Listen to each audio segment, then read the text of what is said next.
ሰላም ሰላም ውዶች እንዴት ናችሁ? እኔ ሰላም ነኝ፣ እግዚአብሔር ይመስገን። በያላችሁበት ሰላማችሁ ይብዛልኝ። እንኳን አደረሳችሁ ያለው ውዶች እና በዓሉ የሰላም የፍቅር የአንድነት ያደርግልን፣ ሀገራችንም ሰላም ያደርገው። እኛም በስደት እግዚአብሔር አምላክ ከቤተሰብ ጋር በሰላም ያገናኘን፣ እድሜና ጤና ይስጠን፣ ያሰብነው ሁሉ ይሳካልን ውዶች እና እንዴት ናችሁ? ደህና ናችሁ ወይ? ሰላም ነኝ እግዚአብሔር ይመስገን።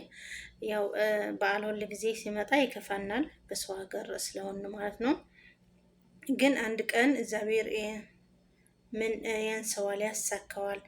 ከስደት ተመልሰን ቤተሰብ ጋር በደስታ እንጫወታለን፣ እናሳልፋለን። ያው ሁሌም በስደት እንደፈለኩ መሆን አይቻልም። በተለይ መዳም ቤት ምንሰራው ማለት ነው። እንደፈለግነው ወጥተን መጫወት፣ እንደፈለግነው ወጥተን መዝናናት፣ እንደፈለግነው መግባት መውጣት አንችልም። ግን እግዚአብሔር አንድ ቀን ቤተሰብ ጋር ልጆቻችን ጋር ተደስተን የምንውልበት ያምጣልን ፈጣሪ። ዋና ነገር ደግሞ የሰው ልጅ ጤና ነው። ጤና ይስጠንና ለቀጣይ ዓመትም ቤተሰብ ጋር እንድናሳልፍ እግዚአብሔር ያሳካው ያሰብነው ሁሉ ውዶች። ከዛ ደግሞ እኔ ሁል ጊዜ መዳም ቤት ነው የማሳልፈው። እናንተስ? ሁል ጊዜ ማለት ነው በዓል መዳም ቤት ነው የማሳልፈው ማለት ነው። አጋጣሚ ወይ ወደ ገጠር ሆናለሁ። በቃ አሁን በዓል እወጣለሁ እጫወታለሁ እና ግን አይሳካልኝም። በቃ አጋጣሚ ከስራ ውላለሁ ማለት ነው። ሁል ጊዜ በቃ በዓልስ ገጥሞኝ አያውቅም፣ እጃዛ ማለት ነው። ሁል ጊዜ በቃ በመዳም ቤት ነው ማሳልፈው ማለት ነው ውዶችዬ። ዋና ነገር ግን ጤና ነው። ጤና ካለ ሁሉም ነገር ይሳካል። እግዚአብሔር ባለ ቀን አይዞን ማለት ነው የመዳም ቅመሞችዬ። ያው በዓል ሲመጣ ሁላችንም ይከፋናል። ግን አንድ ቀን የኛም ደስታ ቤተሰብ ጋር ሆነን ተደሰተን የምናሳልፍበት ይምጣልን ማለት ነው ውዶች። የእድሜና ጤና ይስጠን። ከዛ ደግሞ ቅዱስና ልዩ ታርቀዋል ማለት ነው። በጣም ደስ ይላል። ባለፈው ብዙ ኮሜንት እየተጻፈ ነበር፣ ብዙ ነገር እየተባለ ነበር። እኔ እኮ የሚገርመኝ የኛ ነገር እኮ ነው፣ የሰዎች ነገር ወይ ፕራንክ ሊሆን ይችላል ወይ ደግሞ ትክክል ሊሆን ይችላል። ለምን እንደዚህ አናስብም? ይሄ ፕራንክ እኮ ብዙ ሰው እንትን እያለ ነው ማለት ነው፣ እያሳሰተ ነው፣ ብዙ ነገር እየተናገርን ነው። እነሱ ለፕራንክ ብሎ ሲመጡ እኛ ደግሞ እውነት እየመሰለን እሱና ያለሱ እየጻፍንን ብዙ ኃጢአት እየገባን ከማናቀው ነገር እየገባን ብዙ ነገር እየተናገርን ነው ማለት ነው። እና እኔ ስጀመር የነ ልዩ እስካሁንም አላመንኩም ማለት ነው። ተጣልተው ተለያይቶ ሲባል አላመንኩም። ያው እሷ እንዳለችው በቤተሰብ ችግር እንደሆነ ሲጀመር መጀመሪያም ቤተሰብ ደስተኛ እንደነበሩ ምናምን ስታወራ፣ ስለ ቤተሰብ ስታወራ ትንሽ በቃ እውነት ነው ወይ ምናምን እያልኩ ነበር እንጂ በሚዲያ ሰው ሲያወራው ጭራሽ እኔ አላምንም አልመሰለኝም ማለት ነው። በቃ ለፕራንክ እንደዚህ ለእንትን ነው ብዬ ማለት ነው። እና አሁን ግን በጣም ታርቀው ዛሬ በጣም ፍክት ብለው ደስ ብሏችሁ እየተጫወቱ ነው ማለት ነው። በጣም ደስ ይላል። ከዛ ደግሞ ያው ብዙ ሰው ተሸክፏል። እንግዲህ በቃ እንዴት ነው ይሆናል ብለንም አይሆንም ብለንም መናገር አንችልም ማለት ነው። ካልተጣሉም እንደዚህ ይሄ ቤተሰብ ተሸክፎ ምናምን እንትን አይባልም ነበር። አንዴ ደግሞ በቃ ለማንኛውም ግን ዋና ነገር ታርቀው እነሱ ተደስተው ማየት ነው የምንፈልገው። የሰው ደስታ ደግሞ ያስደስተን። ምንድነው ይህ ሰው ክፉ የምንመኘው? ለራሳችንም እኮ ነገ እንደዛ ነው ማለት ነው። እና የሰው ነገር የሰው ደስታ ያስደስተን፣ እሱ ነው እግዚአብሔር የሚወደው ማለት ነው። እኔ አሁን ልዩና ቅዱስ በጣም በሆሳና በጣም ቅር ብሏት ነበር ብቻዋን ማለት ነው። አሁን ግን እሱ ጋር በጣም ተደስታ ሳያት እኔም ደስ አለኝ ማለት ነው ውዶች። እና የሰው ደስታ ያስደስተን ማለት ነው ውዶች። እስኪ ቪዲዮ አይተነው እንመለስ ማለት ነው።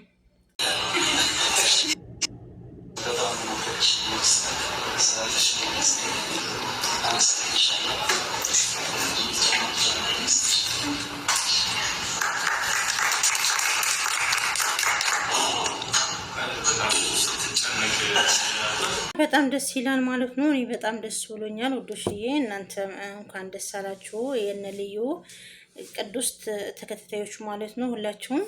እና በጣም ደስ ይላል። እኔ እግዚአብሔር ይመስገን በጣም ደስ ብሎኛል። ከዛ ደግሞ ባለፈው የነ ልዩና የቅዱስ ቪዲዮ የለቀቁት ማለት ነው።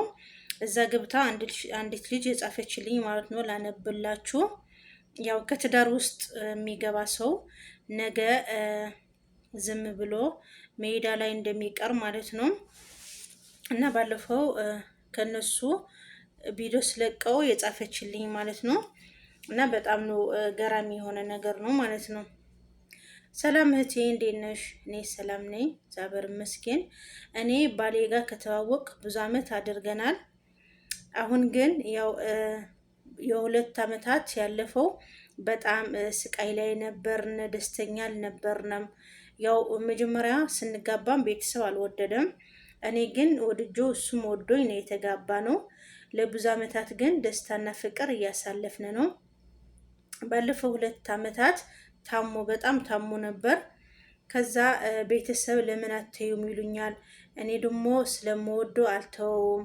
እሱ ጋር መቀጠል ፈልጋለሁ። እግዚአብሔር ካለው ይሆናል፣ ካልሆነ ደግሞ አይሆንም እንጂ እኔ አሁን ታምሞ ብዬ አልተወውም እያልኩ እሱ ጋር እየቀጠልኩ ሲታመም እያስታመምኩት፣ እሱ ደግሞ ምን ይለኛል፣ የኔ እህት በቃ ምንም ማድረጋችም ሌላ ወንድ አግቢ፣ እኔ እኮ ዋጋ የለኝም ይለኛል። እኔ ደግሞ እንደዛ አትበል፣ ተስፋ አትቁረጥ፣ እኔ ከአንተ ሌላ ማንም አልፈልግም እያልኩ ተስፋ ሰጠው ነበር። ሁለት አመት ሙሉ አንድ ወር ያመዋል፣ አንድ ወር ይተወዋል። እኔም እንደዛ እሱ ጋር ተሰቃይቼ ያው ታማሚ የሚያስታምም ሰው በጣም ከባድ ነው። ግን ፍቅር ካለ ያው ሁሉም ነገር ቀላል ነው። ስለዚህ እያስታመምኩት ቤተሰብ ደግሞ ተይው ምን ያደርግልሻል፣ ይቅርብሽ፣ ድሮም እኮ እኛ ይቅር ብለንሽ ነበር፣ አንቺ ወደሽ ነው እንጂ አሁን ግን ምን ያደርግልሻል እማትተዩ ይሉኛል። እኔ ደግሞ ጤነኛ እያለ ያልተውኩት አሁን አልተወውም እያልኩ እሱ ጋር እታገላለሁ። እና አሁን ግን በጣም ደስተኛ ነን። አሁን ኢድ ከነገ ወዲያ በጣም ደስ የሚል ኢድ ልናሳልፍ ነው። ከዛ ደግሞ ሰው ከመሀል የሚገባው ምንም ዋጋ የለውም። ከመሀል ቁጭ ብሎ ነው የሚቀረው እንጂ ሁሉም ሰው ትዳር ያለው ደስተኛ ሆኖ እየኖረ ማለት አይደለም። ከትዳር ውስጥ ብዙ ፈተና፣ ብዙ ችግር፣ ብዙ ስቃይ አለ። ግን እኛ ሰው ስንባል ግን የሰው ደስታ አያስደስተንም፣ የሰው ችግር ነው የሚያስደስተን እንጂ። ስለዚህ ከትዳራችሁ መሀል የገባ ሰው ማንም አትስሙ። ቤተሰብ ይሁን ዘመድ ይሁን ጓደኛ አትስሙት። እናንተ ነው እንጂ የምትኖሩት፣ እነሱ አይደለም የሚኖሩት። ስለዚህ የሰው ነገር አትስሙ።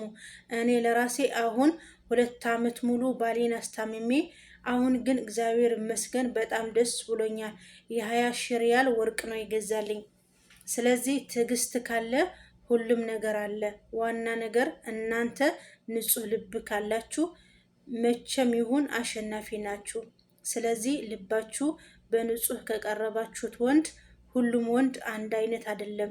ትክክል ብዙ ወንዶች አሉ፣ ግን አንዳንድ ወንዶች ደግሞ በጣም ጠንካራና በጣም ንጹህ ልብ ያላቸው ሰዎች አሉ። ስለዚህ ሁሉም ወንዶቹም አንድ አይነት አድርገን መሳደብና ማሳነስ የለብንም። እኔ ግን አሁን በጣም ደስተኛ ነኝ። በጣም ደስ ብሎኛል። ያለፈ ነገር ሳስበው ያን ጊዜ ትቼው ቢሆንሳ፣ ታሞ እያለ ተቸግሮ እያለ ትቼው ቢሆን አሁን እንዴት እኔ የተመቸ ትዳር አገኛለሁ። ሴት ልጅ ደግሞ ስትገፋ ነው ጥሩ። ከተገፋሽ ጥሩ ህይወት ይገጥማታል፣ ጥሩ ደስታ ይገጥማታል። እሷ ገፍታ ከሄደች ግን ሁሌም ከርተት ነው እድሏ።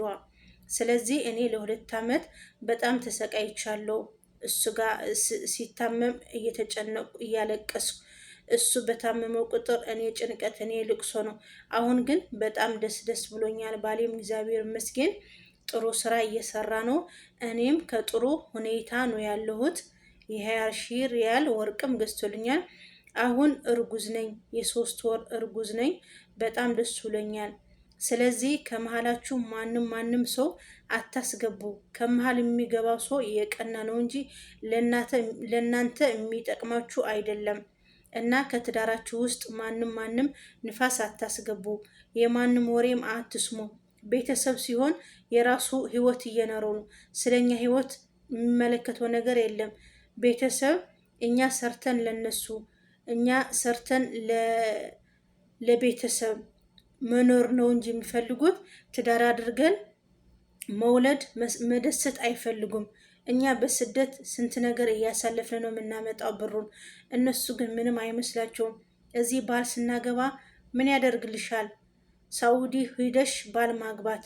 እኛ እዚህ ወልደን ስንልክ ምን ያደርግልሻል? ሳውዲ የሄድሽው እኮ ብር ፍለጋ ነው እንጂ ትወልጂ አይደለም የሄድሽው፣ ባል ልታገቢ አይደለም የሄድሽው ይላሉ። እኛ ግን ይህ ሁሉ ነገር ዝም ብለን ሰምተን እንዳልሰማን መሆን አለበት እንጂ በቤተሰብ ከሆነማ ትዳርም እኛ ትዳር ልናደርግም አይፈልጉም፣ ልጅ ልንወንድም አልፈልጉም። ስለዚህ እኔ የምመክራችሁ እህቶቼ የራሳችሁ ህይወት ኑሩ፣ የራሳችሁ ህይወት አስተካክሉ። ስለ ቤተሰብ አትጨነቁ፣ ስለ ሰው አትጨነቁ። የራሳችሁ ህይወት ግን ለመስተካከልና ከትዳር ውስጥ ደግሞ ትዕግስትና እምነት ይኖራችሁ። እምነት ከሌለ ምንም ዋጋ የለም፣ ሁሉም ነገር ኮንት ነው። ስለዚህ እምነታችሁ ይዛችሁ ንጹህ ልብ ካላችሁ ሁሌም አሸናፊና ደስተኛ ህይወት ነው የምትኖሩት። እኔ አሁን ደስተኛ ነኝ። እግዚአብሔር አምላክ እንደኔ ደስ ያለ ኑሮና ደስ ያለ ህይወት ይስጣችሁ። ስለዚህ በትዳራችሁ ውስጥ ትዕግስት፣ እምነት፣ ፍቅር ያስፈልጋል። እነዚህ ያድለን እና ያው ሁሉም ነገር ትክክል ናት። በሰው ጣልቃ በሰው ትዳር እየገባን ስንት ነገር እያልን ነው ማለት ነው። ያው በሰው ትዳር የሚገባ ሰው ያው መጨረሻው ቁጭ ብሎ ነው የሚቀረው ማለት ነው። ስለዚህ በሰው ትዳር መግባት የለብንም። በቃ በሰው ትዳር ከገባን ቁጭ ብለን ነው የምንቀረው። ያው ባላችን እየሰማሽ የምትጨቀጭቀ ከሆነ የምትናገሪው ከሆነ መጥፎ ነገር የምትናገሪ ከሆነ ቁጭ ብለሽ ነው የምትቀሪው። እና የሰው ወሬ መስማት የለብንም። የቤተሰብ ወሬ መስማት የለብንም። የራሳችን ህይወት መኖር አለብን። ትክክል ናት። በቃ አሁን በነልዩ ገብቶ ቤተሰብ ስንት ነገር እየተናገሩ ብዙ ነገር ነው። ባለፈው ሳምንት ደግሞ ሚዲያ ላይ እነሱም አሁን ገብተው እየጻፉልኝ ነው፣ ቤተሰብ እየጻፉልኝ ነው እያለች ነበረ፣ በኮሜንት ማለት ነው። ገብተው ስንት ነገር እየተናገሩ እየጻፉ ነው። አሁንም አይፈልግሽም እያሉ ስንት ነገር በኮሜንት እየጻፉልኝ ነበር እያለች እና ስለዚህ ከትዳር ውስጥ አትግቡ ማለት ነው ወዶችዬ። እና አይዛችሁልኝ። እግዚአብሔር አምላክ ደግሞ ቀጣይ ምንድን ነው የሚባለው? ቀጣይ አመት ደግሞ እግዚአብሔር አምላክ እድሜና ጤና ይስጠን። ሁሉም ነገር በሀገራችንም ሰላም ያድርገው፣ እኛም ወደ ሀገራችን በሰላም ይመልሰን ውዶችዬ። ቪዲዮውን ሼር ላይክ በማድረግ አበረታቱኝ ማለት ነው። ቤተሰብ ያልሆናችሁ ደግሞ ሰብስክራይብ በማድረግ ቤተሰብ ሆኑ። ባይ ባይ። እንዳየነው ነው ማለት ነው። በጣም ደስ ይላል። እኔ በጣም ደስ ብሎኛል። እስኪ እናንተም ደስ ያላችሁ ማለት ነው። እኔ በጣም እግዚአብሔርም በጣም ደስ ብሎኛል ማለት ነው። ቅዱስና ልዩ አብረው እንደዚህ ሲሉ በጣም ነው ደስ አለኝ ማለት ነው። ባለፈው በጣም ከፍቶኛል፣ በጣም ጨንቆኛል ስትል እኔም እሷ ጋር ጨንቆኝ ነበር፣ ሁሌም ስለሚከታተላቸው ማለት ነው። አሁን ግን በጣም ደስ ብሎኛል ማለት ነው። እስኪ ሁላችሁም የሰው ደስታ የሚያስደስታችሁ እንኳን ደስ አላችሁ። ልዩና ቅዱስ መታረቃቸው የሚያስደስታችሁ ማለት ነው። እግዚአብሔር አምላክ ለሁላችን ንጹህ ፍቅር ይስጠን፣ ንጹህ ትዳር ይስጠን። በነገራችን ላይ በጣም ነው ደስ የሚሉት፣ በጣም ነው የሚያስቀኑት ማለት ነው። ሁሉም ነገራቸው በጣም ደስ ይላል። እሷም ሙሉ ሴት ናት፣ በጣም ጎበዝ ናት፣ ጠንካራ ናት። ያው በጠቅላይ በቃ በጣም ሁለታቸውም በጣም ጥሩ ናቸው ማለት ነው። እሷም ለባሏ